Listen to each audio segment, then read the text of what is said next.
민주당이 당 차원의 물가관리 TF 구성과 신속한 추가 경정 예산안 처리를 강조하면서 민생경제 회복 속도전을 본격화하는 모양새입니다.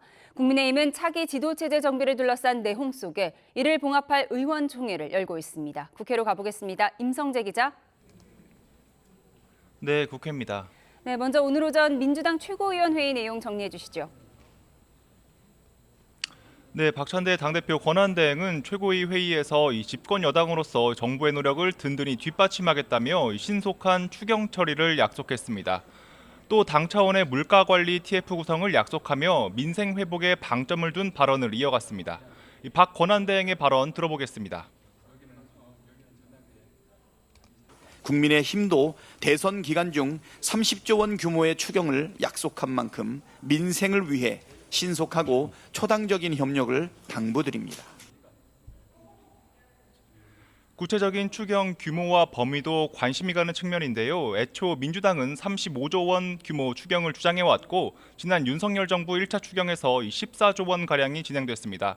내수 진작을 위해 민생지원금 카드를 꺼낼 거란 관측이 제기되기도 하는데요.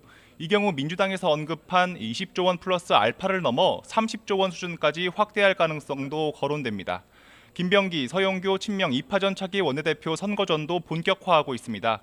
이번 경선에선 처음으로 권리당원 투표 20%가 반영되는 만큼 이런 표심을 겨냥한 두 의원의 경쟁도 한층 치열해지는 분위기입니다.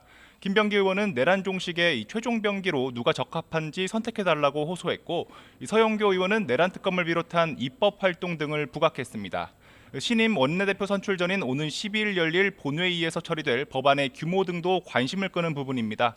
대통령 당선 시 진행 중인 재판을 중지하는 내용의 형소법 추진이 사실상 유력한 가운데 상법 개정안 등 기타 입법 과제에도 속도를 낼 거란 전망이 나옵니다.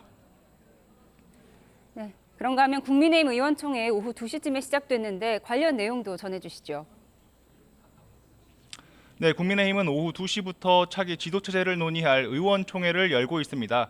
김용태 비대위원장의 거취와 조기 전당대회 개최 여부 등을 논의하는 겁니다. 앞서 김 비대위원장은 9월 초까지 전당대회를 열어 정식 지도부를 선출하겠다는 뜻을 내비쳤는데요. 비대위원장으로서 탄핵 반대 당론 무효화 등 자신이 제안한 각종 혁신안을 추진하겠다는 점을 재확인했습니다. 의총 초반 김 비대위원장의 발언 들어보겠습니다. 제가 여기 계신 의원분들 중에 나이로는 막내지만 비상대책위원장이라는 지도자답게 의원님들의 다양한 생각을 품고 희망을 녹여내겠습니다. 김 비대위원장의 제안에 대해 현재 당내에선 여러 갈래 반응이 나오고 있습니다. 옛 친윤 등 당 주류에선 김 비대위원장이 본인의 역할을 넘어서는 제안을 한 거란 반발이 적지 않습니다.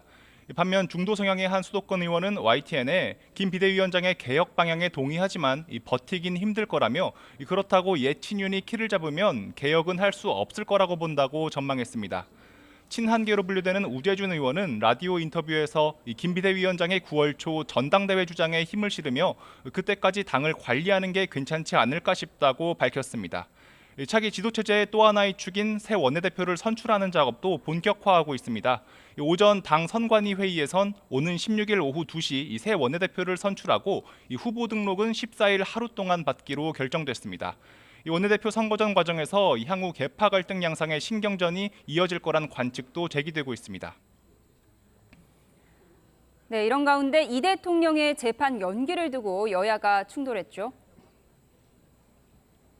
네, 이 대통령 공직선거법 사건 파기환송심 재판부가 헌법 84조를 이유로 들어 오는 18일로 예정됐던 공판기일을 연기한 것을 두고 여야는 시각을 달리했습니다. 먼저 민주당 조승래 수석 대변인은 기자들과 만나 법원이 개별 재판부 판단에 맡기겠다는 태도를 가진다면 조금 곤란하지 않겠느냐며 대통령 재판 중지를 골자로 하는 형소법 개정안 추진 의사를 재확인했습니다. 다른 재판도 대통령 재임 시 중단되도록 법원 차원에서 명확한 해석이 나오지 않는 이상 기존에 추진하던 형소법 개정 입장엔 변화가 없다는 취지입니다. 반면 국민의힘은 헌법 84조는 내란 또는 외환의 죄를 제외하고는 기소가 불가능하다는 의미라며 진행 중인 재판을 중단한다는 의미가 아니라고 반박했습니다. 권성동 원내대표는 의원총회 모두 발언에서 대통령 권력 앞에 자발적으로 무릎 꿇은 판사의 이름은 법학교과서에 두고두고 박제될 거라고 비판했습니다. 지금까지 국회에서 YTN 임성재입니다.